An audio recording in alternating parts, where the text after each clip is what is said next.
Tales from the Pizzaplex is not in the game's timeline, Secret of the Mimic Theory. So, there were a lot of comments on this video, and I think that a lot of them were just, like, disagreeing, obviously, but I feel like it's a good idea to respond to a bunch of them, so that's what I'll be doing right now. Obviously, I'm not going to read every single comment. I'm just going to read the ones that either give an interesting point, give something that I want to give a rebuttal to, or something that people just misunderstood about the video or the theory itself, and that I just want to clarify or something. So, yeah. First comment. I mean, Scott always made a separate canon to all books. Why do you guys with Tales from the Pizzaplex was different? That was not great grammar, but I think the main issue with that, this is one of the comments that I actually responded to. The problem with that mindset is that he never actually said that. All he said that about was the Silver Eyes trilogy, which was basically where he said that the story is kind of too bloated in a way, so he wanted to make the books in a separate universe so they could tell their own story, but that they wouldn't be made to solve the games, but they would have similarities with the games that you could technically use to figure out something that we didn't know previously. Like Afton being the killer, we didn't know that was his name until the Silver Eyes trilogy. And then in Sister Location, Scott brought that over, made Afton the killer again. Like, we learn his name there. So it's just like there's things that carry over, but there's separate universes, right? Or timelines. But that's the thing, he only ever said that about the Silver Eyes trilogy. And when he first announced Fazbear Frights, he specifically said that some would be directly connected to the games and some wouldn't. Meaning, which would imply that he meant some would be in the timeline of the games and some wouldn't. That doesn't seem to be the case anymore, because now with knowing Tales isn't in the games, it seems like Frights probably isn't either, because there's connections between Frights and Tales, like Frailty and Lally's Game, and like there's some stories that just seem to connect with Fazbear Frights, implying that the Stitch line and the Tales stories, they're probably linked, but that also doesn't mean that every Tales story is linked to the Stitch line. They could be separate timelines too. It's unclear, but he never said that Frights or Tales was in a separate timeline. He specifically said some Fright stories would be directly connected to the games, which, even if it's not what he actually meant, that implies that they would be in the same timeline as the games. And then later on, when Tales was announced, it said in the description to be in the world of the newest games. Again, that apparently doesn't mean that it was in the same timeline as the games, it just means it was in the world of the Pizzaplex, I guess. But the point is that these things can easily be interpreted as being in the game's timeline, and that's how they're implied, and Scott never said that they aren't. The reason that people thought differently about Tales from the Pizzaplex and the Frights books is because what Scott said implied that they were in the games, and he never said anything that implied that they weren't. So that's kind of the problem with that argument, I guess. I believe that Tales still takes place in the games, and the stuff that we have in Secret of the Mimic are remaking the Mimic story in Tales, because Secret of the Mimic didn't debunk Tales games, but only the Mimic story. And I know a theory called Tales Blueprints that says that Tales is just used for Scott... What? Tales is just used for Scott's ideas, basically, until he changes it in the future game.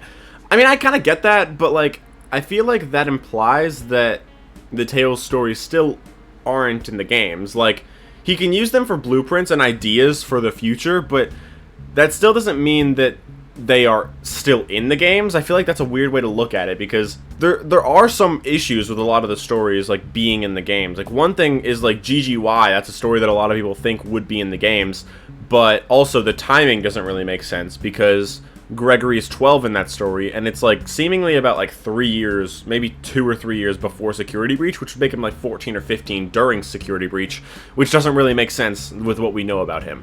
So it's like some stories, they have inconsistencies with the modern games timeline, or just with the games timeline in general. So we were trying to make reasons for the Tales stories to make sense in the games, even though there were some small things that kind of destroyed them completely. And like some things could fix it. But now knowing that Tales isn't in the games, now knowing that the Mimic story isn't in the games, it seems like just the stories were never actually meant to be, and we were just trying to make slightly convoluted reasonings for them to fit. Which, like I said a couple of theories ago, when you're trying to make something fit, it probably doesn't, because Otherwise, it would be a much cleaner fit. It would be a lot easier to justify than having to come up with whole new, big, elaborate theories that don't really have that much evidence and are just used to fill in gaps and kind of make it make sense. In some cases, that makes sense if a theory actually has evidence, but if you're just using it as an excuse, sometimes it might be true, and other times it's like, I feel like you're trying too hard to make it fit, to the point where it just seems like it doesn't actually fit. You know what I mean? So I get the idea that, like, Tails is in the games, but Scott just, like, replaced them. But I feel like that's just kind of a cop-out answer, and I don't think that's that justifiable, I guess, you know? Man, all those books for nothing. I mean, just because the books aren't in the games doesn't mean they were for nothing. Like, they still have a lot of information that helps us with the game's timeline, especially stories like GGY and Didophobia, which told us about Patient 46 being Gregory. Didophobia told us about the hallucinogenic gas. The stories are clearly not for nothing. They have purpose, they're just not in the games themselves. So, they're not for nothing, they're still important. Rory, in my opinion, is canon and still the experiment victim because it's clearly intention of the story for him to be the person that dies in the vent that Hand Unit mentions. Hand Unit during Sister Location talks about how a dead body was found in the vent. That dead body is Rory, the experiment victim, Afton abandoned.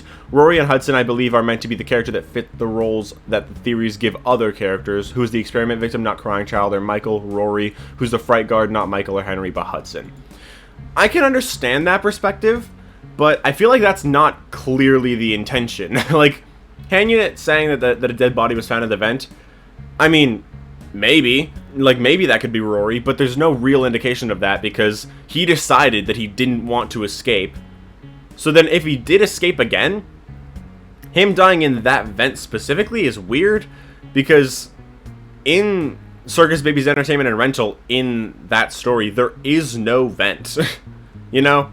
So, like, he wouldn't have died in the vent. And you could say that maybe in the games, that version of Rory still exists, and he did die in a vent, like, trying to escape, but it's weird that he would die in the vent. Like, he's like a skinny kid. I don't think he would ever be able to get stuck in there, you know? So, he wouldn't have gotten stuck and died like that. And there's no real reason that he would have just died on the spot there. So, I feel like it would be weird for him to be that person in the vent. Also, as for who the experiment victim is, I think it being Crying Child makes a lot more sense because of the Fredbear plushie next to the cameras that show the experiment rooms, implying that the bite victim was in there at some point. And also, we know that Michael was the player of FNaF 4, which indicates that the bite victim probably was too, because in the logbook, when Michael draws Nightmare Fredbear, the bite victim is asked, "Do you have dreams?" in response to that drawing, implying that the bite victim did have dreams about the nightmares, meaning he was probably one of the experiment victims. And another reason for that is that the bite victim is extremely scared of the animatronics, and also if you think that Midnight Motorist is about the bite victim, like if he's the runaway, then it also just makes sense that him running away and Afton saying he will be sorry when he gets back, it makes sense for that to be meaning that the bite victim will be punished when he gets back, and maybe he's being punished by being a pawn for Afton's experiments. I think that makes a lot of sense. As for the fright guard being Hudson, I think that's technically possible, but I feel like it's just weird because, well, his story definitely doesn't align in the games for obvious reasons, like Springtrap being there before the phone system is installed, the fact that Hudson died on night 2, which is after Springtrap shows up, but way before night 5, meaning he can't be the player, at least in that scenario. And if they did replace him with Michael afterwards, then that also doesn't work. Regardless, the story just doesn't exist. It doesn't work in the games. If you say that it's a different universe version of FNaF 3 and Hudson is the player in FNaF 3, I can get that, but I think the main issue with that is that the story itself is telling us that the Phantom animatronics are hallucinations based on the player's memories. That's what happens to Hudson. He gets the hallucinations of his own memories. So if you recognize that from the story, I feel like if you go apply that to FNaF 3 with the Phantom animatronics, and because those are hallucinations, those seem to be memories of the player. And Hudson wouldn't have those memories because, first of all, he's way too young to have ever been in the other Freddy's locations. Second of all, those Freddy animatronics, they're not in the Faster Frights horror attraction. because they're all like the classic version of the characters. Some of them are there, like some of the toy animatronics are there, but the biggest issue is that Withered Freddy and Withered Foxy are the two versions of the characters that are those Phantom animatronics, and those were only in FNaF 2, and Hudson would have never seen that. So if the Phantoms are made from the memories of the person that is the player, then it doesn't really make sense that he would be the real player in real FNaF 3, because he's never seen those characters, so he wouldn't have the hallucinations about them. It doesn't make sense. While the Tales books aren't canon to the game, some things that I definitely think do happen are GGY, the epilogue, Storyteller, and Help Wanted, maybe a few minor ones. I think Help Wanted, sure, might be slightly different in the games, but that event very clearly happened, yeah. The Storyteller, maybe. I'll talk about that later. I think there's more comments that talk about that, so I can bring that up later on. But the epilogues, I wouldn't say so, because I think that because the Mimic gets spring-locked at the end, and he's disabled. And sure, Vanny could show up and fix that up, but like, I feel like that would be kind of weird to have him be defeated at the end of the book, and then have him still be around in the games. It's kind of like Eleanor, like she's defeated at the end of her epilogues, but like if the epilogues aren't in the games, technically speaking, Eleanor could still exist and still be out there, meaning she was defeated in the books that had her, but she herself was never actually defeated in the games. It could be the same with the Mimic. He was defeated in his stories, and then in the games he's never defeated, basically, right? You said Mimic has Springlock on his legs. I don't think he does, but I don't know. The epilogue introduced the Mimic and showed how he was in the FNaF 6 location. Yeah, but there's no hole at that time, and like I said, he's defeated in that, so. 3, there's the whole bottle next to the stage. Yeah, there's a lot of bottles in that whole area, though. Like, I think that the idea of the Freddy's location being, like, repaired and, like, turned into a museum, and then something happening in there that caused them to abandon the project, that works fine. But I don't think it was the exact same as in the epilogues, because, well, like I said, in the epilogues, the Mimic gets defeated. And he could just be reactivated, but I feel like it's just kind of weird to have him be defeated and then just come back later on anyway, if it's the same timeline. And like I said, if they're still making the museum, then there would still be workers in there, so there would still be a lot of water bottles in there. So the fact that there was just one water bottle mentioned in the story, and there's like 15 or something in the actual game. 4, if you look at Ruined Mimic's design, behind him he has a big hole on his head. That hole is where the switch to turn them off would have gone. Isn't it like on his neck though? Pretty sure it's on his neck, not his head. So that tree mural in Princess Quest is a generic tree. It has no distinguishing features of a baobab tree, like an overly thick trunk. You can see just enough to tell that much. Yes, I do agree that it's not a baobab tree, but the fact that it's a tree in general very clearly indicates that because there's a tree in Storyteller that spreads the Mimic virus, and in this, the Mimic virus, which is Glitch Trap, has a tree connected to him, it implies that a similar thing did happen in the games, just not exactly the same, if that makes sense. Because, yes, that tree, I mean, it could be a baobab tree, technically. Like, it doesn't really have the features of one, but, like, it's also, like, pixelated, so it doesn't really make sense. So it's probably just meant to be, like, a reference to that tree. But even if it's not a baobab tree, one thing that's worth noting is Edwin probably died in this timeline, so Security Breach would still happen following Edwin's death, but if the Storyteller tree still happens, it would have happened without Edwin's input. Like, Edwin wanted it to not happen, but everyone else wanted it to happen. So if Edwin wasn't on the board, if he was already dead, then he wouldn't be there to object to the tree. And also, he was the one that came up with the idea for the baobab tree. So if he's dead and he's not there, he wouldn't have been there to suggest a baobab tree. So if they wanted to make it a tree, they could have made it any other type of tree. So the fact that it's a tree kind of tells us that this is like an alternate universe version of the Storyteller's events, where Edwin was dead and he wasn't there to contribute ideas or object to the idea at all. Personally, I believe the books exist in the game universe as just that, books and stories, specifically to discredit the stories and rumors like in-universe games, weaving in bits of truth to write off what really happened as fiction. I feel like that theory is kind of completely baseless, I'm gonna be honest. Like, the only suggestion of that is there's games that exist in universe that are meant to write off the games, but the problem with that argument is those games are about true events. Like, we know the original FNaF game still had to happen. So the fact that those games happened means that if these books were written by Fazbear Entertainment, they're still about events that did happen. And even if that's not the case, it's just a kind of a flawed theory in general, because there's really no evidence to suggest it at all, and it's honestly a really, really big cop-out. If anything, I can get behind like some of the stories existing as arcade games, considering some of the arcade machines in Security Breach have Fazbear Frights characters, like the Plush Trap Chaser and Fetch, so that's way more plausible to me than them being books and stories. Overall, I think it's just kind of a cop-out answer, and I just don't like that theory at all. I am vindicated. I always thought it was silly to assume the books were in the same timeline as the games with such little evidence aside from characters appearing and small elements being mentioned, and now I'm proven to have the right line of thinking. Sorry all, but it was silly to assume the books were games canon. Now can we please not do this again with the next book series? Well, it's not silly to think that, because what Scott said about them very clearly implied that they were.